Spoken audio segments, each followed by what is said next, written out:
Hello, welcome to the Pigskin Pete YouTube channel. You are about to enter into the mind of a demented college football fan. Right here now, it's all clear now. I finally found the face to face my fear now. It's crazy, I can't call it. I've been too deep, trying to make rip by the end of these 2 weeks. I'm sick with the beef, they call me out on the cage. Believe it, anybody can get I got a meeting with the label tonight. I got a couple verses floating in my head, case they want me to flow. I got a feeling it was strange, it's like a reality show. Let's see if I can rap to save my life. Now all my gear looks right, and my beard looks tight. I'ma stare it in the face to see what fear looks like. I got my demo in my hand, a flutter in my heart. We coming out the dark now, the fun about to start now. Good afternoon, everybody. Pigskin Pete here. Happy Monday to everybody. Man, we've got less than 2 weeks till the college football season officially kicks off. And do you know how I know that it's really close to college football season? Because these South Carolina Gamecocks keep running their mouth like they're relevant. Every single year, the closer you get to the season, the more they start yapping their traps. They've been doing this for, well, my entire life. I was born in 1980. Every year is as disappointing as the one before it, and I don't expect anything less from them this year. Look, let's face it, right now they are undefeated, and it's the only time during the season that they will be undefeated. All I've been listening to for the past 8 months is how difficult South Carolina's schedule is. Look at it. It is difficult. But then they use this year's schedule of difficulty to somehow pretend as if every year over the past 20 years their schedule's been difficult. One of the reasons their schedule is so difficult this particular year is because they play Clemson, Georgia, and Alabama. Now, if you listen to the typical coot talk about how being in the almighty SEC has been so tough on them, well, it has been tough on them. I mean, listen, let's be real here.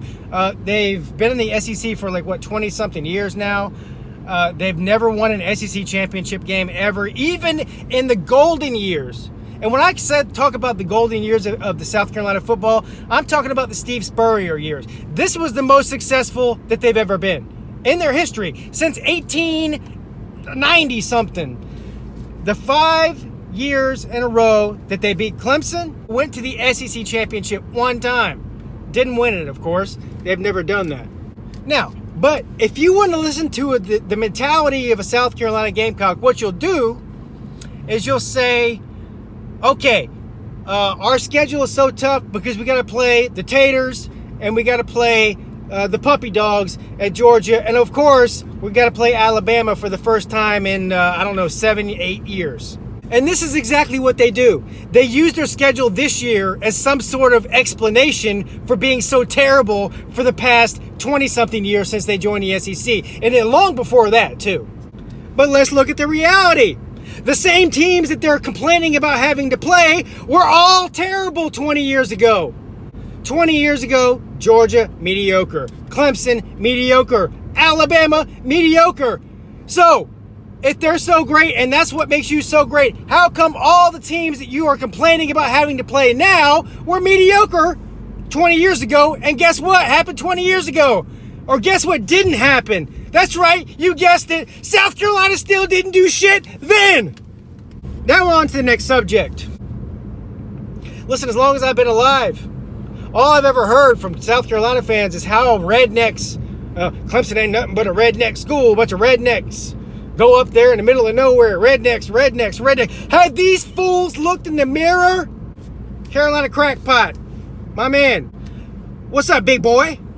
Listening to Carolina jackpot call Clemson fans rednecks is equivalent to listening to Oprah Winfrey give diet advice. I mean, look, this isn't hard. Let's just look at the two YouTubers in question here. Pigskin Pete and Carolina Jackpot. Which one looks and sounds like more of a redneck to you? Look, I'm going to let you guys in on a little bit of a secret here. I've never mentioned this before on my YouTube channel, but that doesn't matter. I'm about to mention it now. The fact of the matter is, For anybody outside of the state of South Carolina, you may not know this, but I'm about to tell you about it. When people talk about academics, I'll give credit to South Carolina, the University of South Carolina, where credit is due. Their postgraduate programs as far as international business, which might be the best in the country, and their law school, which is one of the best in the country. That's postgrad. Let's talk about undergrad. Look, here's the bottom line. This is not my opinion. This is facts.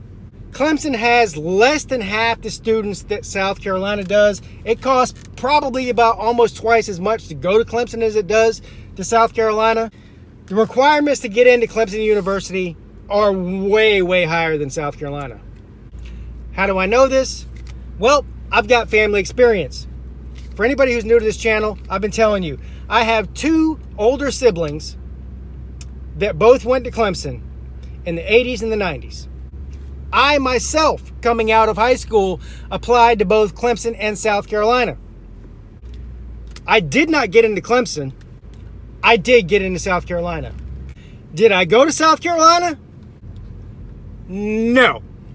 I have one younger sister and also a niece who both applied to Clemson and South Carolina. Neither one got into Clemson. Both attended South Carolina.